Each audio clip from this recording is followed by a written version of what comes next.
Hello મિત્રો, આજે આપણે બ્યુટી પાર્લરમાં મળતા સાધનોનું ફોર્મ ભરતા શીખીશું. તો સૌથી પહેલાં આપણે ઇ-કુટીરની વેબસાઇટ પર આવીશું. એની વેબસાઇટ ઓપન કર્યા પછી એમાં આપણે યુઝર આઈડી અને પાસવર્ડ નાખવાનું રહેશે. જો તમારે યુઝર આઈડી અને પાસવર્ડ ક્રિએટ કરેલા હોય તો એ લખીને કેપ્ચા લખીને લોગિન કરવાનું રહેશે અથવા તમારે ન્યૂ રજિસ્ટ્રેશન કરવાનું રહેશે. ન્યૂ રજિસ્ટ્રેશન કરવા માટે આધાર કાર્ડ પ્રમાણે ઇંગ્લિશમાં નામ લખવાનું રહેશે. આધાર કાર્ડ નંબર, જન્મ તારીખ, મોબાઈલ નંબર, ઈમેલ આઈડી હોય તો લખવાનું, ના હોય તો ચાલશે. પાસવર્ડ ક્રિએટ કરવાનું રહેશે. પાસવર્ડ ક્રિએટ કર્યા પછી કેપ્ચા લખી નોંધણી કરવાનું રહેશે. એના પર ક્લિક કર્યા પછી તમારે એક ઓટીપી આવશે. ઓટીપી આવ્યા પછી તમારે યુઝર આઈડી અને પાસવર્ડ તમારા મોબાઈલ નંબર ઉપર આવી જાય. એ યુઝર આઈડી અને પાસવર્ડ અંદર નાખી કેપ્ચા લખીને લોગિન કરવાનું રહેશે. લોગિન કરશો એટલે તમારી સામે એવું ઇન્ટરફેસ આવશે. આ ઇન્ટરફેસમાં તમારે અરજદારનું પૂરું નામ ગુજરાતીમાં લખવાનું રહેશે, ઇંગ્લિશમાં એમના પિતાનું નામ લખવાનું રહેશે ગુજરાતીમાં અને ઇંગ્લિશમાં. પછી ફોટો અપલોડ કરવાનો રહેશે. એસસી એસટી જનરલ જેમાં આવો એ લખવાનું રહેશે. એ લખ્યા પછી તમારે ડિસેબિલિટી હોય તો એ લખવાનું રહેશે. મોબાઈલ નંબર ઓટોમેટિક આવી જાય. પછી સરનામું લખવાનું રહેશે. સરનામુંમાં ગુજરાત, જિલ્લો બનાસકાંઠા, તાલુકો જે હોય તે તમારે લખવાનું રહેશે.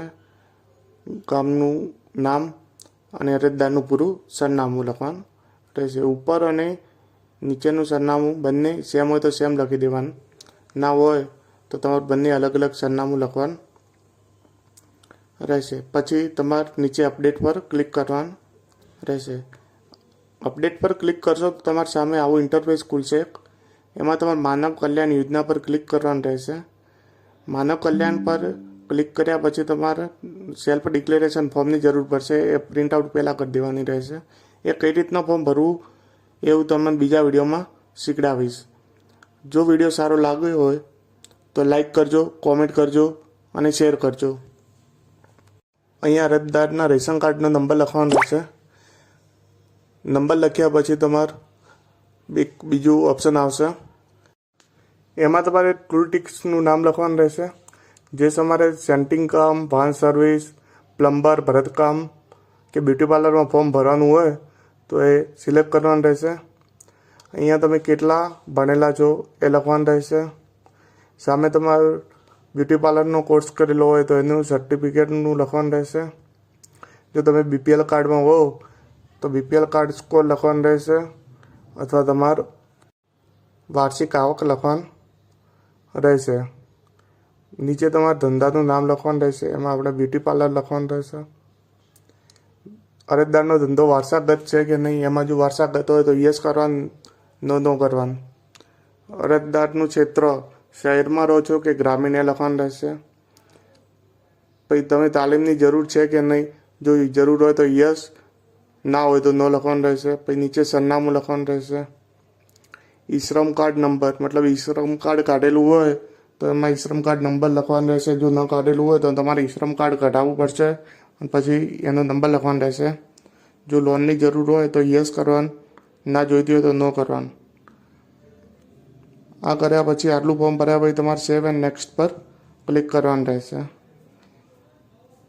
સેવ એન્ડ નેક્સ્ટ પર ક્લિક કર્યા પછી તમારે નીચે ડોક્યુમેન્ટ અપલોડ કરવાનું રહેશે. બધા ડોક્યુમેન્ટમાં આધાર કાર્ડ લખવાનું રહેશે.